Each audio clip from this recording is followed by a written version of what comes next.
Welcome. You are watching Line Screw 1. Well, hello tubers, hope you're doing well wherever you are in this crazy YouTube universe. Today, this is September 1st, I'm hoping to get this video up today. It's a big day for me, and I figured I would do a video on September 1st because it marks the 9-year anniversary from the day I moved in to my RV to live full-time. And I can't believe 9 years have gone by so darn quick. It's unbelievable.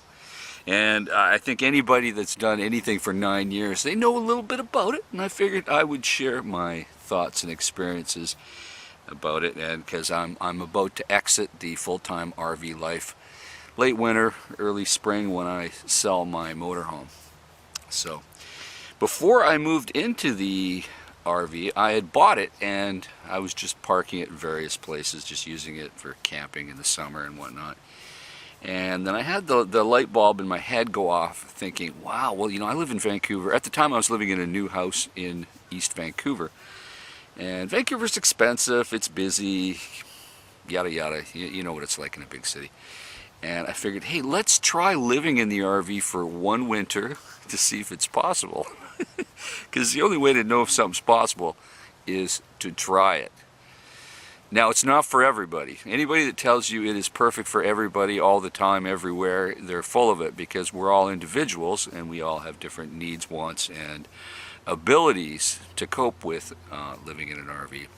So that's the first thing I'm going to say. And it is not free, cheap, and easy like all the other nomads. I know Carolyn's RV life the other day, she just did a video about the cost of, you know, how to live in an RV. Well, it's easy for her to say because you're paying for her lifestyle. The difference between me and Carolyn, I've been doing it longer and I've been paying for it all out of my wallet. I've been opening up my own wallet to pay for it, and I live a more affluent lifestyle. I'm always traveling, you know, on airplanes. I own more vehicles. I go out more. I'm accessible in society. I'm not hiding out in the desert or in the forests trying to save $1. No, I'm spending the big bucks in the RV parks and campgrounds wherever the hell I happen to want to stay or am at. That's the difference. So easy for some YouTuber or TikToker to, you know, who's who's making their money, extracting it for you to have a job to pay them through their Patreon and God knows what, or even some of these women that are doing the OnlyFans to pay for their lifestyle. Yeah, well, it's very short-sighted because it's not sustainable. And Carolyn's learning that out the hard way. But this video actually isn't about her, but I was just throwing that out there as a perspective, because you got to take what you read and see with a grain of salt, because people have their own little agenda, and there are a lot of people that just blowing smoke up your ass. And some people do it in a very affluent way.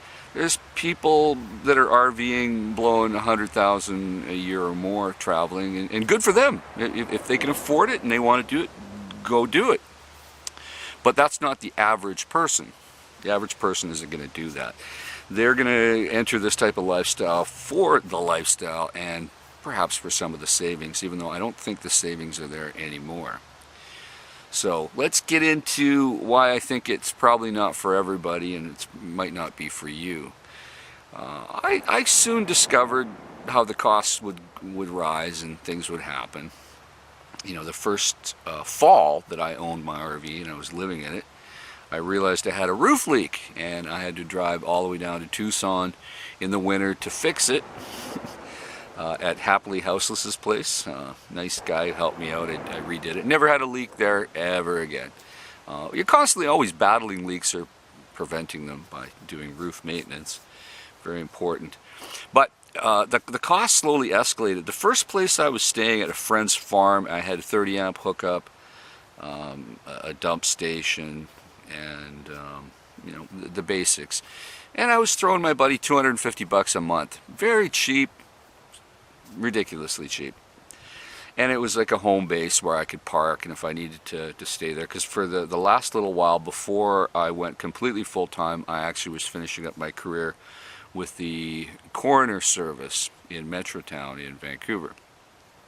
So essentially what led me into it, because at the time the cost to go to work for my career was like $1,000 a month, because I had bridge tolls, I had fuel, and I had parking, and it all added up to about $1,000 a month. And then I realized that I was pension eligible, because I'd been watching the clock, and realized that really, if you factor in the time wasted, about 2.5 hours of commuting every day from the Fraser Valley into Vancouver, and the $1,000 a month that I was paying, it just wasn't worth it, because I'd still get my benefits and I'd get a pension for life if I retired. So I did that. I took the money and run, and they cut me a big severance check, and off I went.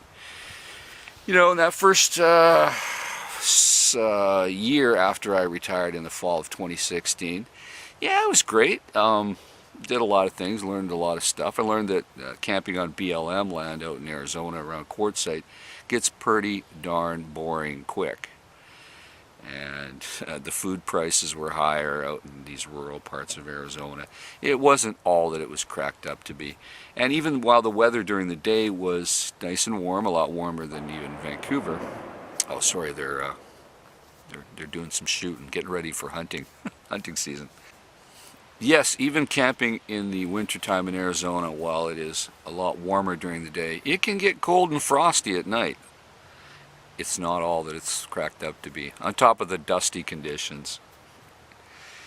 You'll figure it out once you spend some time in Quartzsite on BLM land. But aside from that, the costs, at one point I had, well, many times I had 4 vehicles. The insurance alone for it was $5,000 a year, because you got to carry proper insurance. If you have a total loss, you're in big trouble. If somebody hits you that's uninsured, well, you got to carry that underinsured motorist protection to protect yourself against deadbeats who don't carry proper insurance. So, you know, $5,000 a year for insurance, and I was at the lowest rated scale for where I live. Excellent driving record. So we had that. Probably about $12,000 a year for parking your RV at various places. You know, then, you know, I had a dog, so health care for the dog, and food for the dog. Cell phone service, data service, so that I could upload videos and I could have you know, entertainment through the internet. Essentially, I discovered the first $25,000. Now that's $25,000 Canadian, because 90% of my income is in Canadian dollars.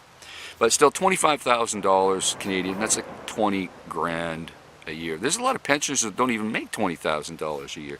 So and that's before I even started feeding myself or budgeting for other things, repairs, investments, any of that. So you're looking at a fair chunk of money just to keep things rolling, you know, and that's before you even have a payment on something.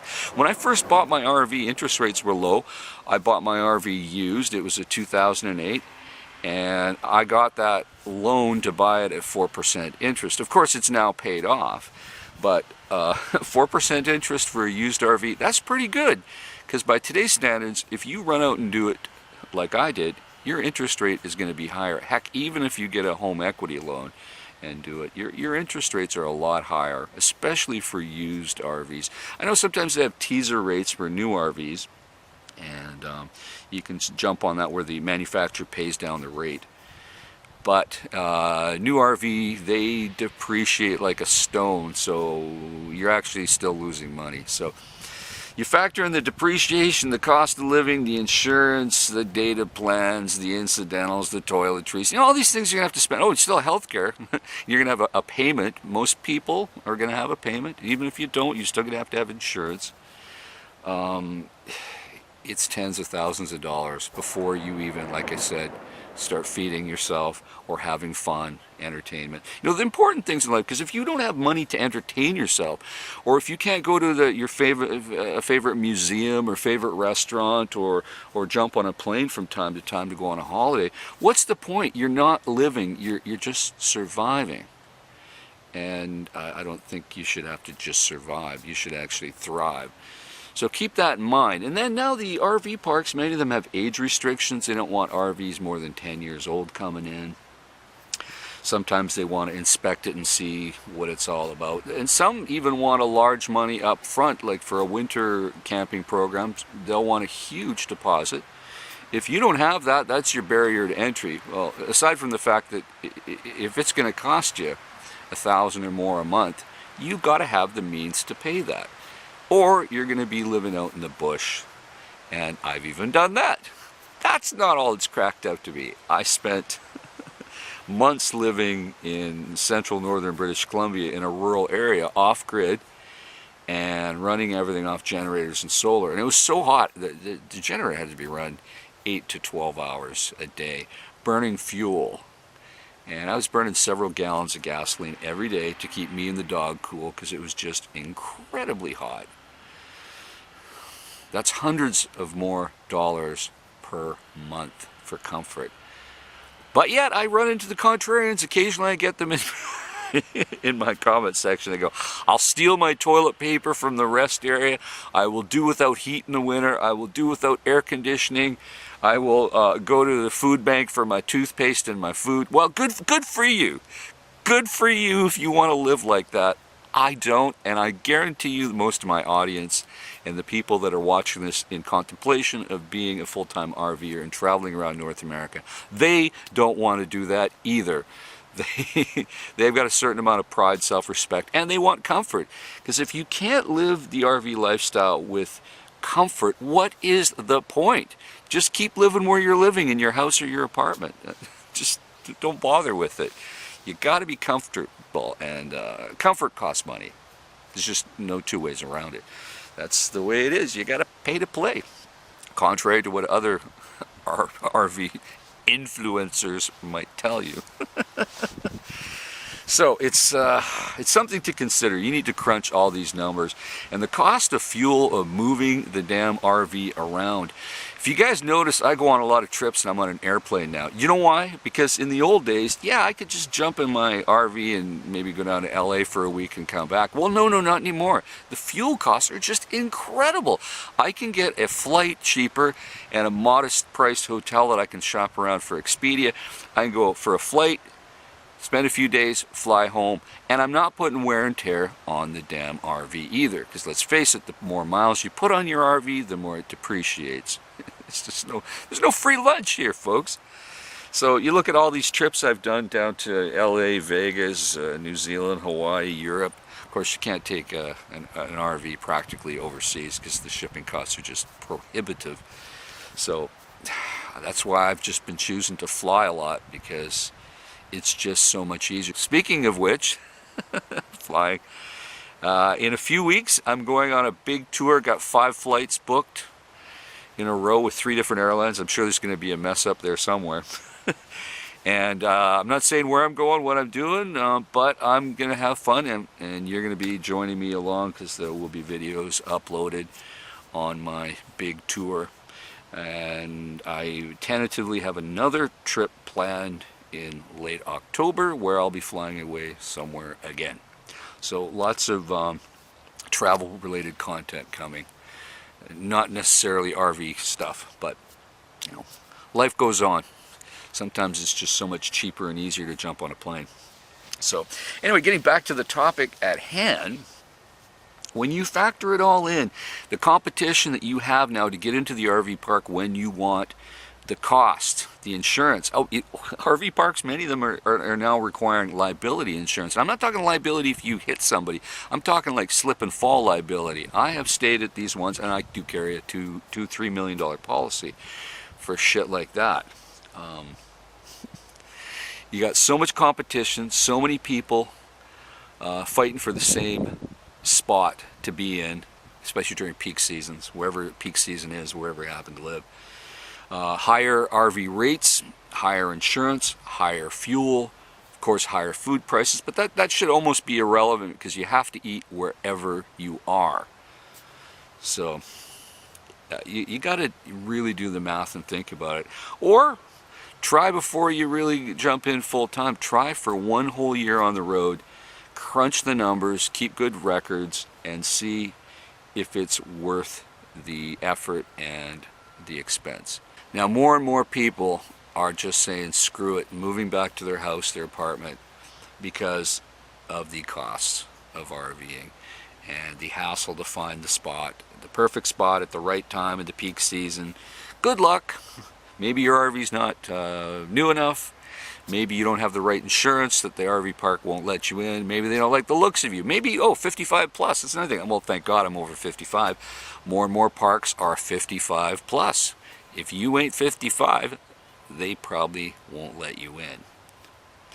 So you add up all these costs, and is it really worth it? Probably not for many of you.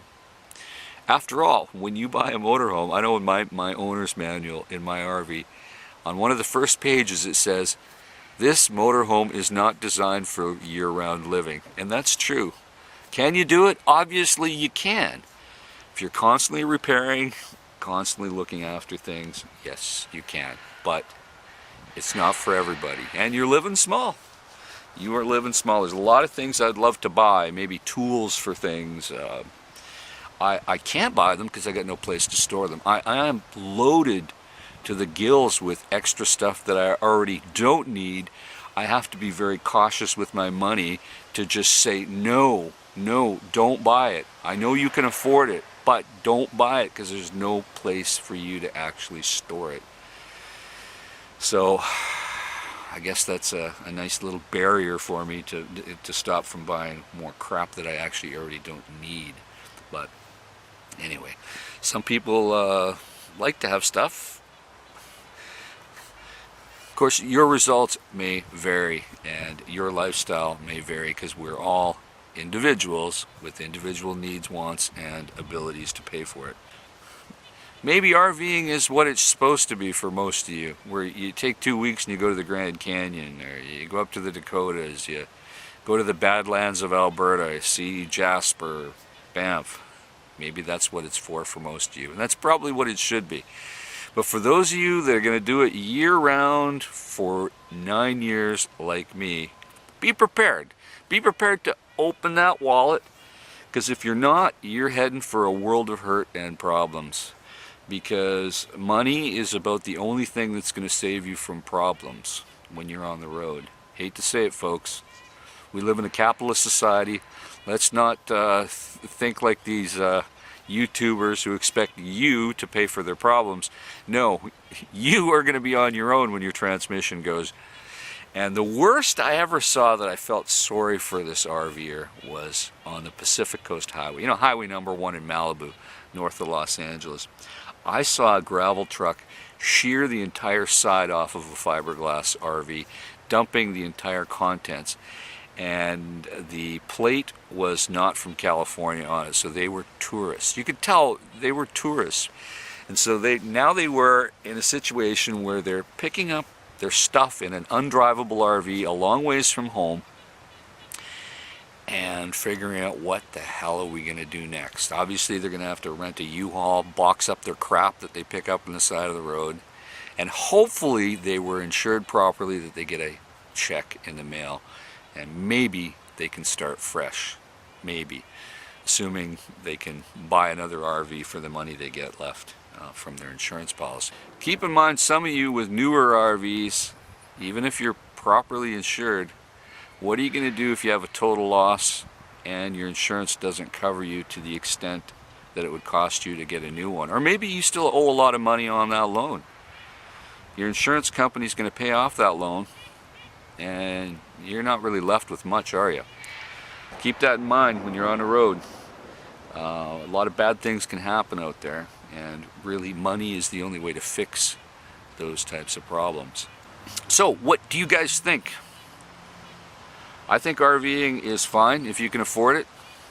It's fine to be used for the way it was intended, but to live in it forever, I don't think so. 9 years and change is pretty much my limit.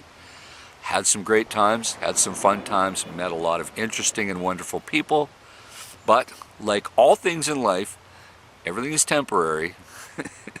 And it's time to have an exit strategy and move on to the new adventure, doing something different. And obviously you guys will probably be joining me along as long as a camera is shoved in my face somewhere. So put your comments down below, and just figured I would share my 9-year anniversary thoughts on how I got here, and I can't believe it's 9 years later today. I literally was pulling into a farm with my RV right about now today, 9 years ago, and seeing if I was going to make it through the first winter. Oh, by the way, I did make it through the first winter. The experiment proved true, and I kept rolling on. I never thought I was going to do 9 years. I thought I was going to do about 1 year, see what it was like. Obviously, I liked it enough, and I didn't hate it enough, but there's always problems, there's always leaks, there's always freeze-ups, there's always heat, there's always this. But if you're willing to deal with it and throw money at the problem, you're going to get through it. So that's just my thoughts. In the meantime, folks, stay safe. Put your comments down below. Talk to you soon. Over and out.